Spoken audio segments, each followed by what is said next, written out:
Ya, selamat malam ya, teman-teman. Salam sejahtera buat kita semuanya. Bertemu kembali dalam perkuliahan untuk bimbingan karir. Ya. Hari ini kita akan belajar mengenai portofolio sama ya wawancara awal ya. Nanti kalau minggu depannya baru ya trik-trik untuk wawancara lanjutan lah. Anggap aja ini wawancara yang di awal-awalnya itu ya. Kalau yang karena portofolio materinya terlalu sedikit, jadi saya sambungkan sedikit dengan wawancara. Baik, langsung kita menginjak ke materi. Jadi harapannya nanti teman-teman setelah dapat materi ini bisa lah minimal bisa membuat portofolio. Kemudian siap untuk menghadapi wawancara. Apa itu sebenarnya portofolio? Kita akan lihat di sini bahwa portofolio di sini bukan portofolio yang lainnya ya. Ini adalah terkait dengan portofolio skill pekerjaan. Ya, terkait dengan pencarian kerja, terkait dengan karir Anda. Jadi portofolio ini adalah kita anggap sebagai alat ya, alat pencari kerja yang Anda buat yang memberi gambaran lengkap ya kepada calon pimpinan prospektif ya mengenai siapa Anda, pengalaman Anda, pendidikan Anda, prestasi Anda, terutama skill Anda dan potensi yang Anda miliki. Jadi ini berbeda dengan mirip-mirip yang kemarin terkait dengan resume ya. Tetapi kalau portofolio ini nanti Anda akan tahu perbedaannya. Jadi sangat lengkap nanti. Nah, portofolio ini fungsinya untuk menolong Anda dalam menghadapi wawancara. Ya. Oke. Jadi portofolio bukan sekedar memberikan ya seperti surat pembuka yang kemarin di resume itu ya. Kalau resume kan goalnya itu teman-teman eh, yang penting bisa dipanggil wawancara.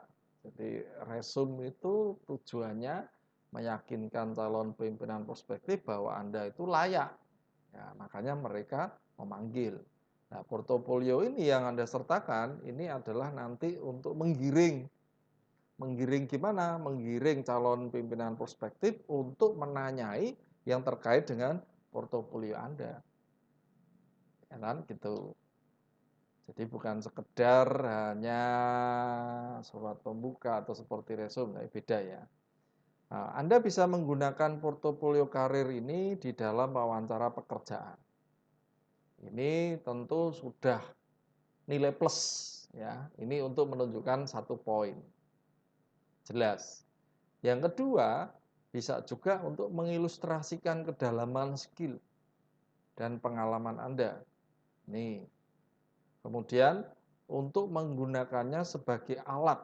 Ya, ini untuk supaya Anda dipanggil untuk wawancara kedua. Biasanya kan pertama itu ada beberapa perusahaan yang melakukan wawancara tidak hanya sekali. Nah, kalau sekali ya di sini selesai.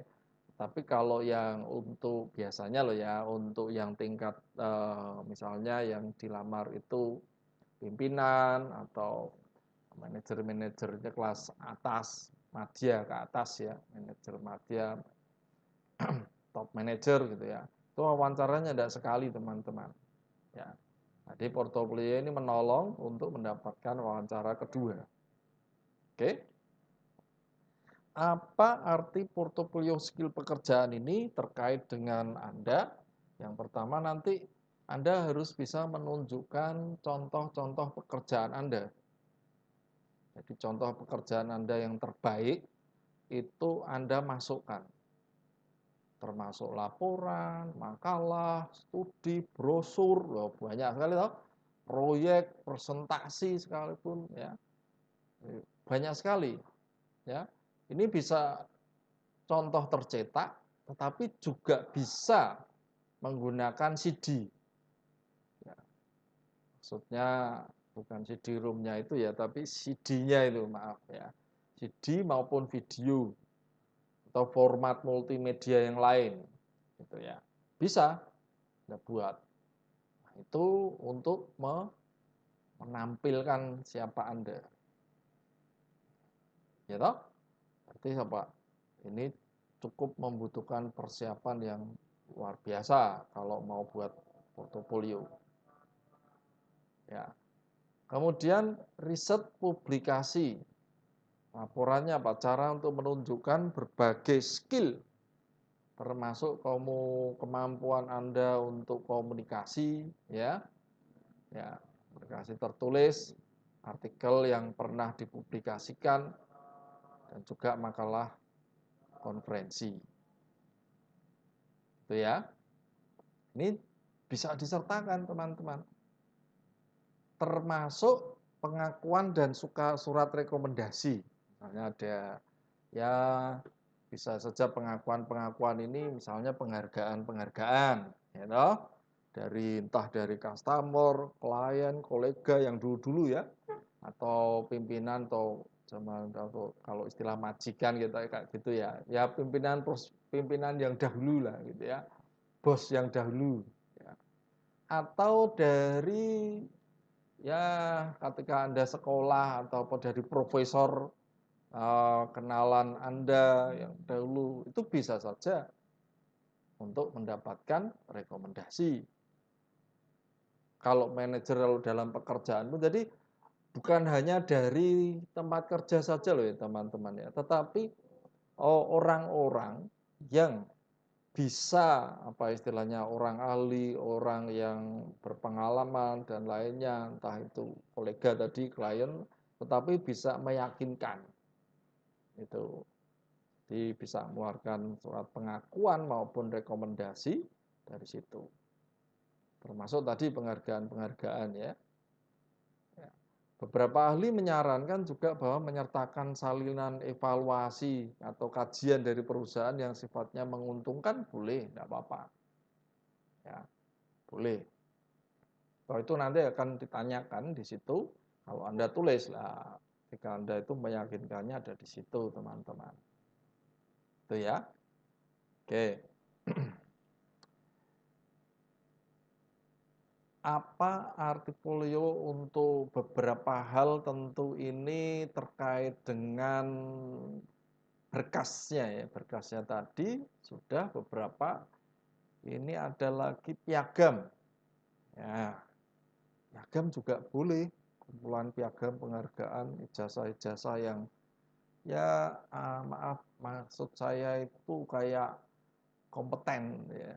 Atau sertifikat-sertifikat kompetensi. Gitu ya.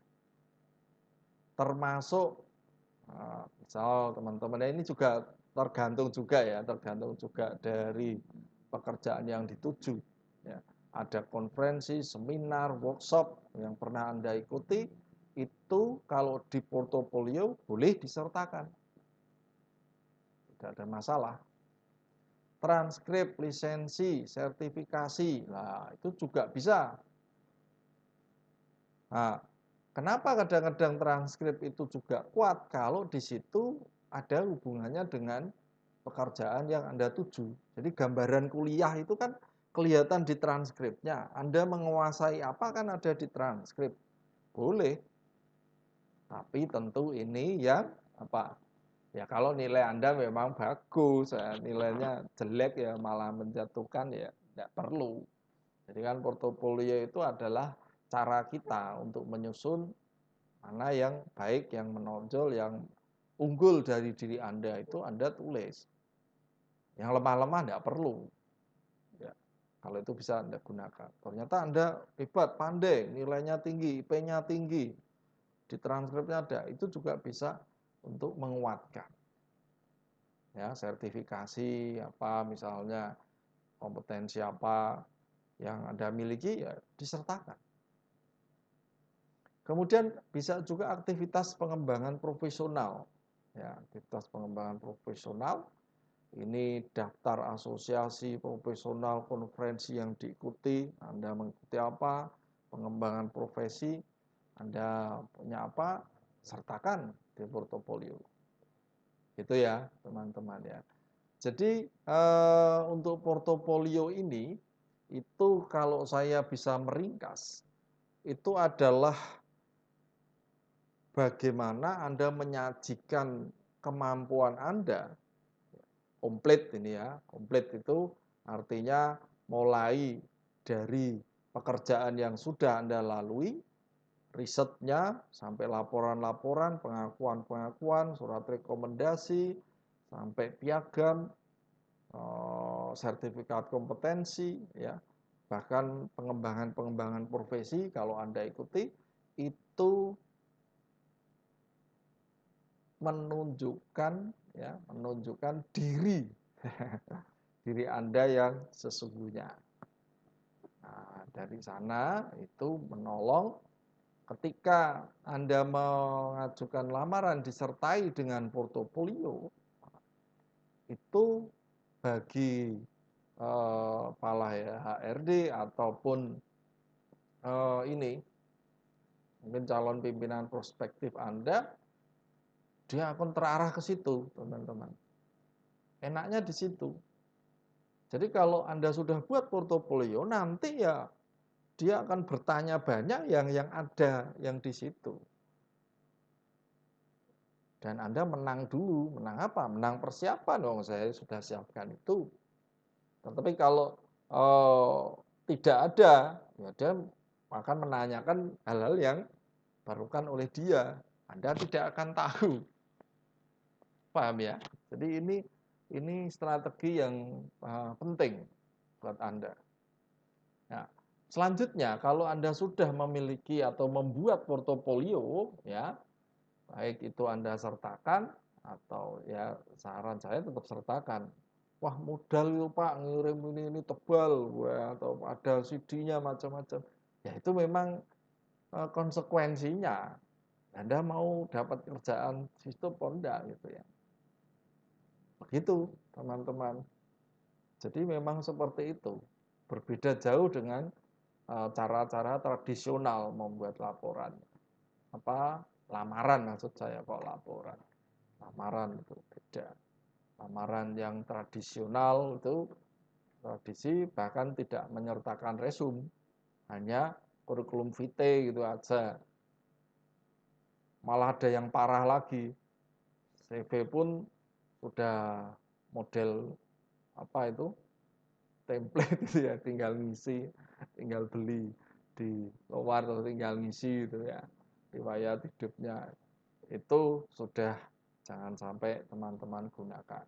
Ya, yang Anda gunakan mulai sekarang, contohnya yang kemarin kita belajar mengenai resume, yang sekarang ini adalah membuat portofolio.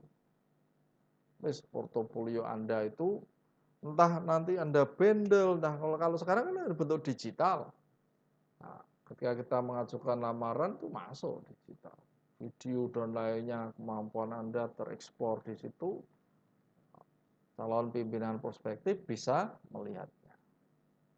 Begitu teman-teman, ya.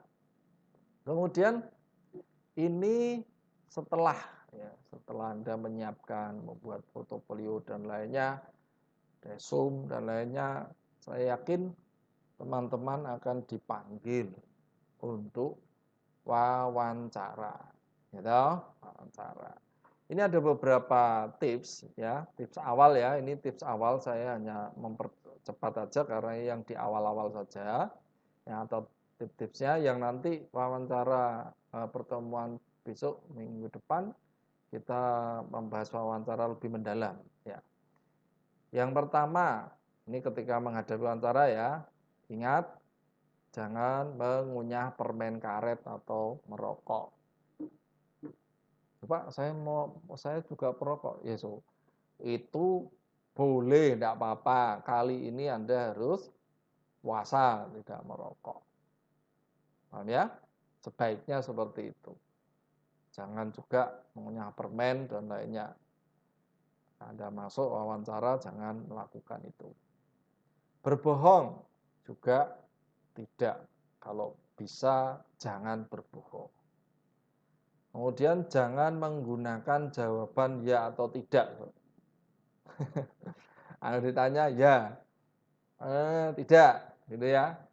Jadi Anda harus jelaskan, tetapi juga jangan terjebak, jangan bertele-tele, ya. Jadi harus menjelaskan, kalau ditanya Anda jelaskan, tetapi tidak bertele-tele. Jangan tanya, ya, tidak gitu ya. Jangan. Walaupun pertanyaannya memungkinkan untuk menjawab ya atau tidak. Kalau Anda menjawab ya, Anda harus menjelaskan sedikit. Mengapa Anda menjawab ya? Kalau tidak, Anda harus menjelaskan sedikit di situ. Ingat, tidak bertele-tele. Kemudian untuk pertama, jangan menyelidik tentang gaji dulu ya. Kompensasi, liburan, bonus, pensiun dan lain-lain. Jangan dulu. Ya, jangan menyelidik. Kemudian jangan menggunakan kata yang selengean atau jargon misalnya. Ini juga tipsnya. Menjawab pertanyaan sebelum pertanyaan selesai. Itu juga tidak diharapkan. Jadi kalau Anda menjawab ya setelah pertanyaannya selesai. Jadi jangan menjawab pertanyaan sebelum pertanyaan selesai. Jangan bertanya pada pewawancara yang membuat Anda jengkel. Jadi ketika dia mau ngomong gitu, Anda malah bertanya, ya, malah jengkel misalnya atau apa, itu ya dihindari lah ya. Kemudian tips selanjutnya tadi yang jangan-jangan ya, sekarang yang Anda lakukan. Ya. Yang pertama, minimal datang 10 menit lebih awal, minimal ya. Ya 15 menit boleh ya. Jika sesuatu terjadi yang membuat Anda terlambat, segera menghubungi. Karena adanya alasan itu tak bisa dihindari, ya minta maaf. Tapi harus menghubungi. Paham ya? Isi, misalnya kalau ada formulirnya, isi formulir secara rapi. Selalu menjawab dengan jujur di sini ya, jelas dan ringkas. Ya. Dalam hal ini adalah apa ya istilahnya? Bukan ini ya, bukan kita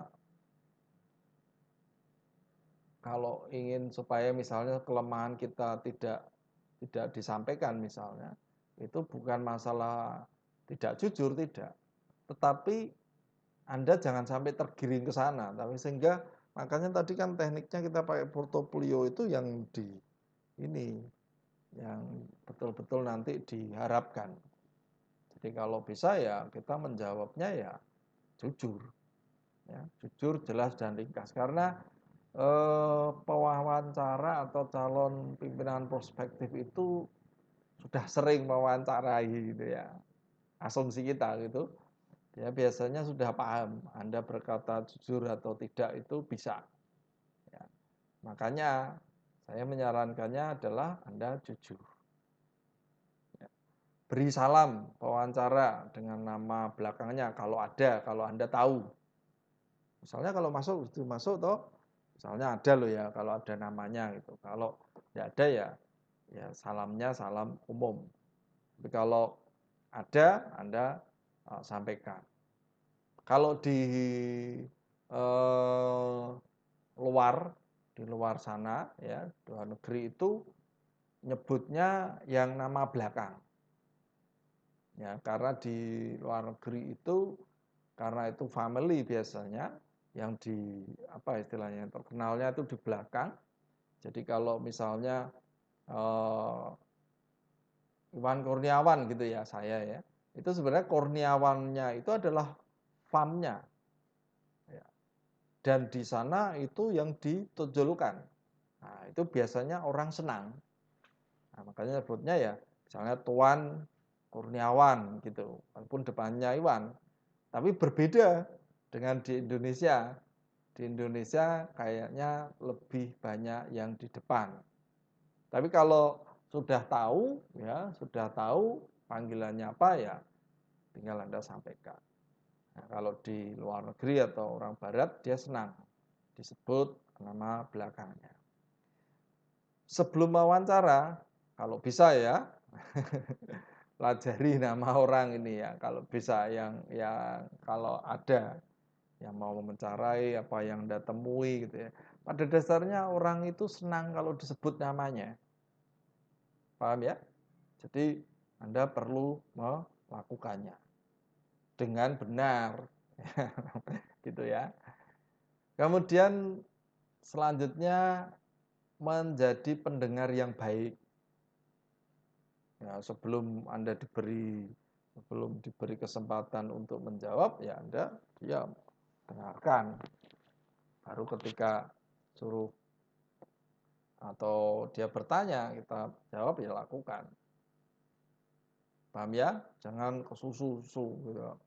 Baru wawancara ngomong sekecap, Anda wis 2 kecap. Jawabnya nggak karu-karuan. Nah, itu nanti malah jengkel ini ya. Tersenyum, ini penting. Tunjukkan antusiasme. Ini untuk menunjukkan bahwa Anda itu sebenarnya merasa lebih yakin gitu ya. Itu. Jadi juga menghilangkan ketegangan dan lainnya itu situ. Nah, selanjutnya ini penting ya, jabat tangan dengan kuat. Jabat tangan dengan kuat itu ngeremes gitu bukan deh ya. Nah, kalau sekarang mungkin tidak. Karena ada pandemi ya. Nah, mungkin hanya bisa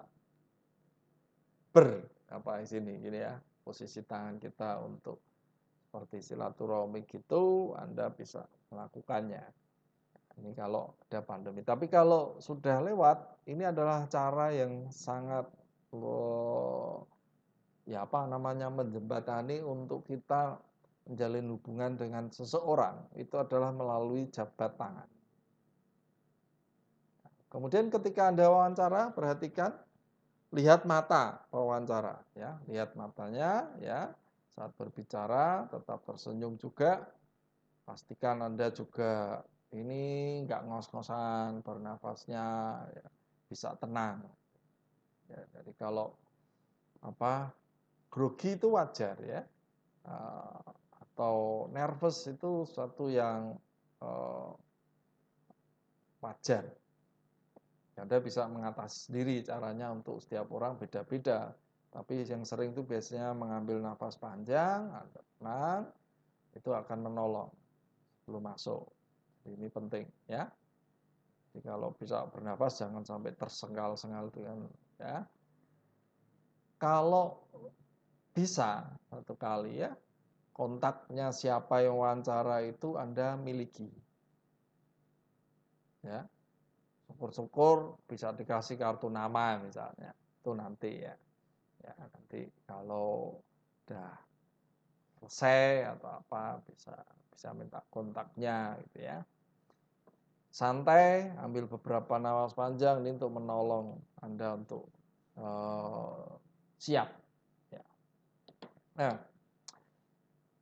saatnya wawancara sekarang. Kalau kondisi seperti itu sudah siap. Sekarang pada saat wawancara ini perhatikan ya. Ini juga ingat pepatah ini. Sebuah gambar itu bermakna 1000 kata. Katanya begitu. Itu ada pepatah seperti itu ya. Ya, ini demikian juga kita juga apa ya? Kesan pertama itu akan membantu. Ya. Momen ketika pewawancara melihat Anda itu bisa menjadi faktor yang menentukan. Ya, jadi bersikaplah profesional, bersemangat dan berani. Kalau iklan itu apa itu? Aks itu bilang kesan pertama begitu menggoda. Selanjutnya terserah Anda gitu ya. Tapi itu betul teman-teman, itu real. Ya, jadi pertama kesan yang didapatkan oleh si pewawancara itu pada Anda itu berarti sekali. Oke? Tadi sudah saya sampaikan, cemas itu netral. Ya, tapi ini pahami bahwa pimpinan prospektif, kalau saya menggunakan kata majikan itu kita kok ya rendah, padahal itu sebenarnya bos lah anggap saja ya. Pimpinan prospektif itu juga cemas sebenarnya. Tidak hanya Anda yang cemas. Mereka juga bingung, dia harus mengambil keputusan, gitu. Dia harus bisa memastikan memilih mana yang harus dia pilih dari sekian banyak orang yang mungkin kandidatnya bukan hanya Anda. Dia harus membuat keputusan yang baik. Jadi tidak usah takut. Wajar dia sendiri juga sebenarnya cemas. Ya, tadi sudah saya sampaikan jabat tangan. Ini ya untuk istilahnya menolong Anda. Tentu ya sebelum wawancara tangannya diresik gitu ya, dicuci ya. Yang penting perlu ya bawa tisu misalnya. Nah, jabatnya ya tidak nekan gitu sesuai tekanan, tapi menunjukkan bahwa Anda itu adalah seorang yang eh, mempunyai kemauan yang kuat di sana, dan itu terlihat juga dari cara Anda untuk berjabat tangan. Tatap matanya, ya, sampai Anda melihat, perlu sampai lihat para matanya. Nah, ini seringkali ini teman-teman, untuk menolong Anda, orang bisa menilai percaya dirinya ada di situ. Ya, percayanya, PD-nya itu di situ. Jadi Anda tatap, senyum, ya, tidak ada salahnya Anda mengatakan senang berjumpa dengan Bapak, dengan Anda, kalau misalnya dengan Nyonya, dengan Tuan, dengan Bapak. Kalau di Indonesia paling sering ya dengan Bapak, senang berjumpa dengan Bapak. Tidak ada salahnya, tidak ada ruginya Anda berkata seperti itu. Oke? Ya. Kemudian saat wawancara ini, saat berjalan menuju kantor pun kadang-kadang bisa Anda untuk memecah ya, misalkan kebisuan. Ya. Kan seandainya ya ada beberapa, kalau Anda ada di situ, entah dia ada kesempatan gitu ya untuk cerita, Anda juga bisa melakukan pujian ya terkait tempat situ aja, jangan terlalu personal ya. Pujian ini bisa gedungnya indah, pemandangan bagus, baik hati orang-orang sekitarnya. Anda seolah-olah Anda memberikan sikap yang positif, teman-teman. Oke? Tatap mata tadi. Oke, ya. Sekarang promosikan diri Anda. Ya. Jadi ketika Anda wawancara nanti, ini sebenarnya bisa tertolong ya nanti ya di portofolio tadi. Ya. Jadi pimpinan prospektif atau majikan Anda atau calon pimpinan prospektif Anda, ya, bos Anda nantinya itu lebih senang kepada orang yang bisa mengkomunikasikan kekuatan mereka secara efektif, percaya diri, ya, itu lebih suka. Oke?